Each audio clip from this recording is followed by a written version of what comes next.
Hi friends, good morning. అందరూ ఎలా ఉన్నారు?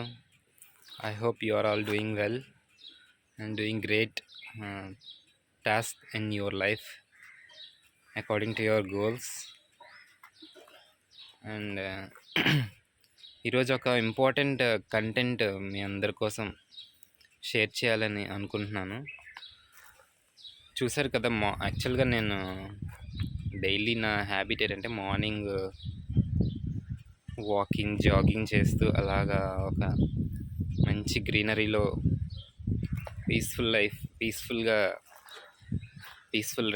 బ్యూటిఫుల్ వెదర్లో పీస్ఫుల్గా ఒక రౌండ్ అలాగ వేసి స్ట్రెచ్చింగ్,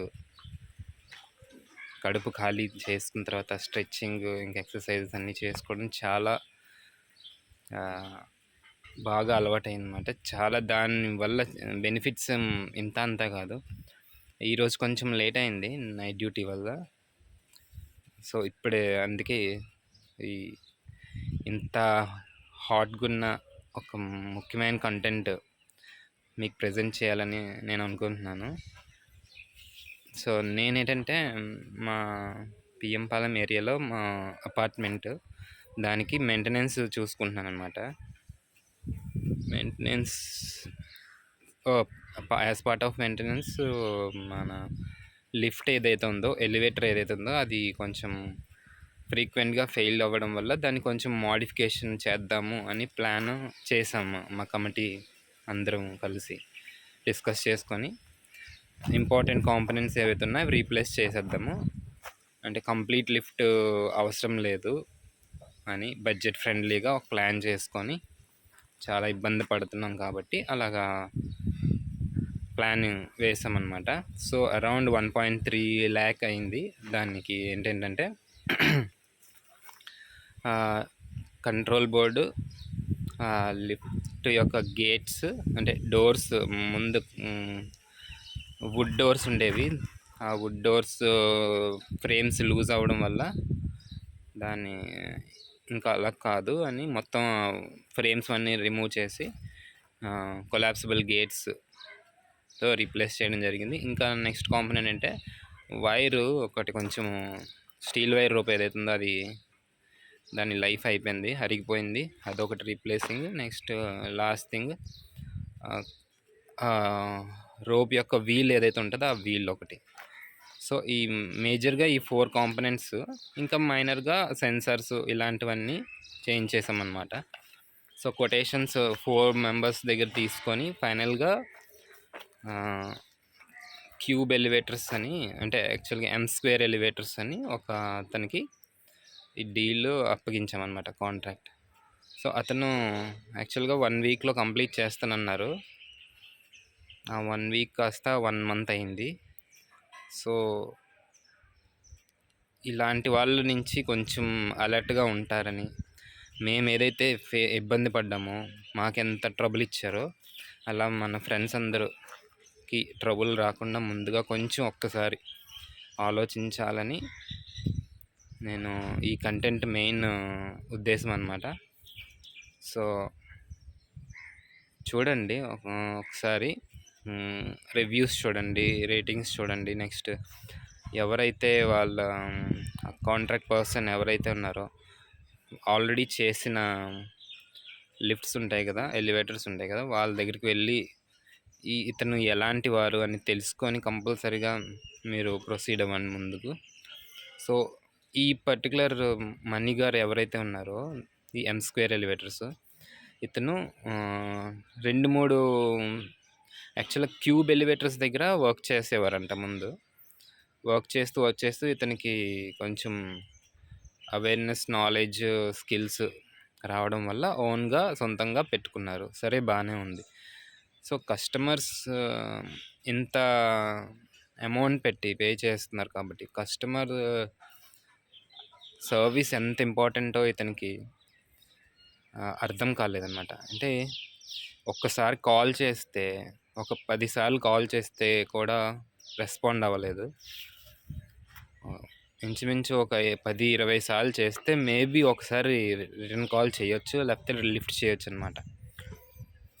సో ఇతను చేసిన వర్క్స్ కూడా మీకు చూపిస్తాను నీకు నెక్స్ట్ కంటెంట్లోని క్లియర్గా. యాక్చువల్గా మా పైన లిఫ్ట్ మోటార్ ఏదైతే ఉందో ఆ మోటార్ సెట్ దాని ఫౌండేషన్ ఫిక్స్ చేయలేదన్నమాట ముందు మా బిల్డింగ్లో. సో ఈ రీప్లేస్మెంట్తో మోడిఫికేషన్తో పాటు దీన్ని కూడా నట్ బోల్ట్తో ఫిక్స్ చేయండి అని చెప్పాను. అతను ఎలా చేశారంటే షాక్ అనమాట, మీరు చూస్తే షాక్ అవుతారు. యాక్చువల్గా హోల్ పెట్టి కిందన ఫ్రేమ్ ఫౌండేషన్ ఏదైతే ఉందో దానికి హోల్ పెట్టి ఒక ఫ్లోర్కి హోల్ పెట్టి అలా ఒక నట్ ప్లేస్ చేసి వదిలేశారనమాట. అంటే నట్ బోల్ట్ ప్లేస్ చేసి వదిలేశారు. నట్ బోల్ట్ ఇలా మనం ఈజీగా మన హ్యాండ్తో రిమూవ్ చేసుకోవచ్చు అనమాట. రిమూవ్ చేసి మళ్ళీ పెట్టవచ్చు, జస్ట్ అలా పెట్టారనమాట. నేనేంటి చెప్పాను, ఫౌండేషన్కి లిఫ్ట్ వైబ్రేషన్, మన రన్నింగ్లోని వైబ్రేషన్ వస్తుంది కదా, ఆ వైబ్రేషన్ వల్ల కొంచెం షిఫ్ట్ అయిపోతుంది. యాక్చువల్గా రబ్బర్ ప్యాడ్స్ మీద పెట్టారనమాట. షిఫ్ట్ అవుతుంది కాబట్టి అలా షిఫ్ట్ని అవాయిడ్ చేయడానికోసమని ఆ ఫౌండేషన్ ఫిక్స్ చేసేమన్నాను. ఇంత సింపుల్ థింగ్ అతనికి మరి అర్థం కాలేదో తెలియదు, కావాలని చేశారో లేదో, షార్ట్ కట్ అని మనం అబ్జర్వ్ చెయ్యమని చేశారో తెలియదు. యాక్చువల్గా అతనితో అడుగుతుంటే అదే ఇంతే, ఇది ఇలాగే అవుతుంది, ఇంతకన్నా మరి అవ్వదు, ఆ టైప్ మాటలు మాట్లాడుతుంది అనమాట. సో ఇతని స్కిల్స్ చూడండి ఎంత వరకు ఉందో. ఏదైనా థింగ్ మనకు తెలియదంటే ఇంకొకరి దగ్గర నుంచి అడిగి తెలుసుకోవాలి కదా. సో అదనమాట, ఇదొక పాయింట్. నెక్స్ట్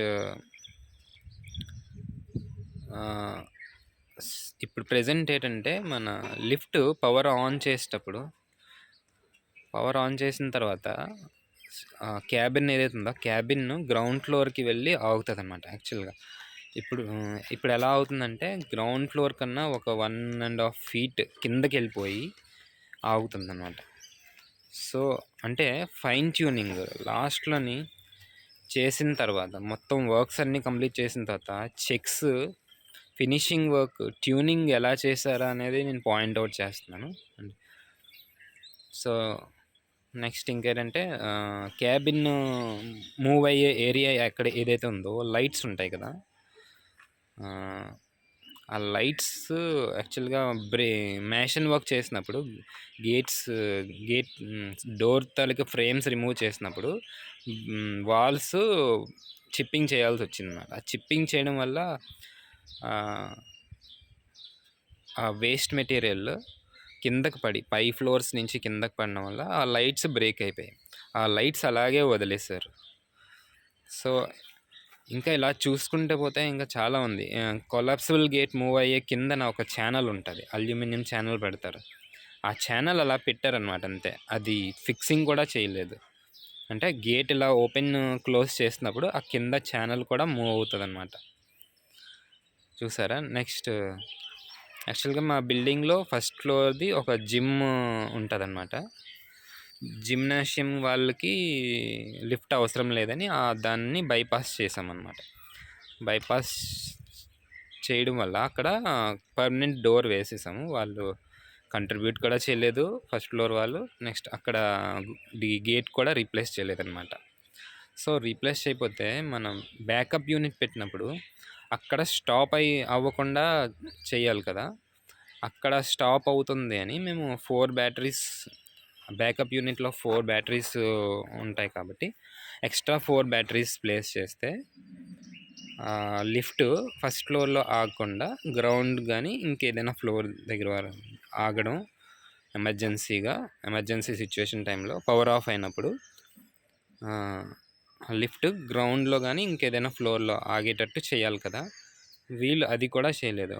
ఎక్స్ట్రా 4 బ్యాటరీస్కి మళ్ళీ మేమంతా పే చేసిన తర్వాత ఒక 5,000 బ్యాలెన్స్ ఉంచాము. అంటే ఇంకా ఫినిషింగ్ వర్క్స్ అవ్వలేదు కాబట్టి ఆ బ్యాటరీస్ కోసము మేము నమ్మి వాళ్ళు కొంటానని చెప్పి ఇంకా బ్యాటరీస్కి అమౌంట్ ఫోన్పే చేసాము. అమౌంట్ తీసుకున్నారు, బ్యాటరీస్ కొంటాము, రీప్లేస్ చేస్తామన్నారు. ఇంతవరకు ఇంకొక 15 days or 20 days అయిపోయింది, ఇంతవరకు రెస్పాండ్ అవ్వలేదు. ఈరోజు కూడా నేను కాల్ చేశాను. కాల్ చేస్తే పిక్ చేయలేదు. నేను ఫస్ట్ టైం రింగ్ చేస్తే అక్కడ బిజీ టోన్ వచ్చింది. మళ్ళీ చేస్తారులే అనుకోని నేను వెయిట్ చేస్తూ అలాగా ఇంకా చూసారు కదా, మనం ఇంత కష్టపడి ఎర్న్ చేసిన మనీ ఇలాంటి వాళ్ళకి ఇవ్వడం వల్ల ఎంత కేరింగ్గా మనతో చేస్తున్నారో చూస్తున్నారు కదా. సో ఇలాంటి వాళ్ళతో మీకు ఫొటోస్ కూడా పెట్టి చూసాం మేము. ఫొటోస్ కూడా పెట్టి మీకు చూపిస్తాము ఫర్ ఎగ్జాంపుల్స్గా. నా దగ్గర అవన్నీ యాక్చువల్గా వాట్సాప్ డీపీ నుంచి కాపీ చేసి అన్నీ షేర్ చేసి పెట్టుకున్నాము. ఎప్పుడెప్పుడైతే కాల్ చేస్తామో అవన్నీ సేవ్ చేసి డేటా అంతా ఉంది క్లియర్గా. ఇంకా ప్రూఫ్స్ కావాలంటే ఇవన్నీ నా దగ్గర ఉన్నాయి, నెక్స్ట్ వీడియోలో నేను పెడతాను. సో జాగ్రత్తగా ఉండండి మీరు. ఇలాగా M2 ఎలివేటర్స్ మణి గారు అని నాకన్నా చిన్న అతనే, కానీ అతను ఏదో అనుకుంటున్నారు చాలా ఓవర్ స్మార్ట్, మనకి ఏం చేత కాదు అనుకుంటున్నారు. సరే పోన్లే, వాళ్ళు ఏదో మంచిగా లైఫ్లో బాగుపడుతున్నారు, ఎందుకు మనం మంచిగా రీచ్ అవ్వాలి, ఇంకా మంచి స్టేజ్లో రీచ్ అవ్వాలని మనం ఆలోచించి పేషెన్స్తో ఊరుకుంటుంటే వీళ్ళు అస్సలు అంటే ఒక ఇది చూపిస్తున్నారనమాట. మనం ఏమీ చేయలేరు, ఏమీ పీకలేరు అనే ఉద్దేశంతో ఉంటే ఎవరికైనా పేషెన్స్ ఎంతవరకు ఉంటుందో మీరే చెప్పండి. సో నేను ఏదైతే ఉన్నదో అది కొంచెం ఎక్కువ తక్కువ కాకుండా మొత్తము చెప్పడానికి ట్రై చేస్తున్నాను, లేనిపోని కాకుండా. ఇప్పటికైనా రెస్పాండ్ అవుతారని నేను అనుకుంటున్నాను. సో అంటే ఒక 4000 5000 కోసము ఇలా చేస్తున్నాను ఏంటి అని కాదు. యాక్చువల్గా ఈ కాంట్రాక్ట్ వేరే వాళ్ళకి ఇస్తే, ఇంకొక మంచి అతనికి ఇస్తే, మంచి కాంట్రాక్ట్ ఇస్తే, ఒక నేమ్ ఉన్న బ్రాండ్ ఉన్న దానికి ఇస్తే అవుతుంది. కానీ నేను ఎందుకంటే ఇలాంటి వాళ్ళకి ఇచ్చాను, ఫస్ట్లో కొంచెం ఎంక్వైరీ చేశాను. వాళ్ళు లిఫ్ట్ ఏదో చూపించారు, ఎక్కడ చేశారో ఎంక్వైరీ చేసి ఇంకా నేను ఇతని దగ్గరికి ఎందుకంటే వెళ్ళాను, అప్రోచ్ అయ్యాను. ఇతను ఇచ్చే కోట్ కూడా కొంచెం బాగుంది, రీజనబుల్గా ఉంది. నెక్స్ట్ మా building owner, one of the flat number owner గారు ఇతన్ని రిఫర్ చేశారనమాట. సో అందుకు ఇదంతా ఇతని దగ్గరికి వెళ్ళడం అంటే నా ఓన్ డెసిషన్ అయితే కాదు, ఇంకొకళ్ళు పెద్ద అతను రికమెండ్ చేశారు కాబట్టి ఇతని దగ్గర. సో ఇతను తీరా మోసి చూస్తే ఇతన్ని ఇలా బిహేవ్ చేస్తున్నారు. సో ఏమిటో అనేది మీరు ఆలోచించి కమెంట్ చేయండి, ఏం చేద్దాము, ఏం యాక్షన్ తీసుకుంటాము. సో ఇదంతా మనందరికీ తెలియాలని, ఇలాంటి వాళ్ళు వీళ్ళొక్కలే కాదు చాలామంది ఉన్నారన్నమాట. పెద్ద పెద్ద కాంట్రాక్ట్స్ ఇచ్చే ముందు కొంచెం ఒక ఫ్యూ డేస్ ఆలోచించి ఇద్దాము అని నా ఒపీనియన్. నా మెయిన్ రీజన్ ఇప్పుడు అమౌంట్ లాక్ అయిపోయి నాకు రావాలని కాదు. ఇలాంటి అంటే వీళ్ళకి ఏంటంటే కొత్త కొత్త కాంట్రాక్ట్స్ వస్తున్నాయి కదా, ఆల్రెడీ వచ్చేసిన కాంట్రాక్ట్తో చాలా లైట్ తీసుకున్నారన్నమాట, కేర్లెస్గా. సో అది చాలా తప్పు అని నేను అంటున్నాను. మీరేమంటారో మీరు కామెంట్ చేయండి. సో అంతే ఫ్రెండ్స్,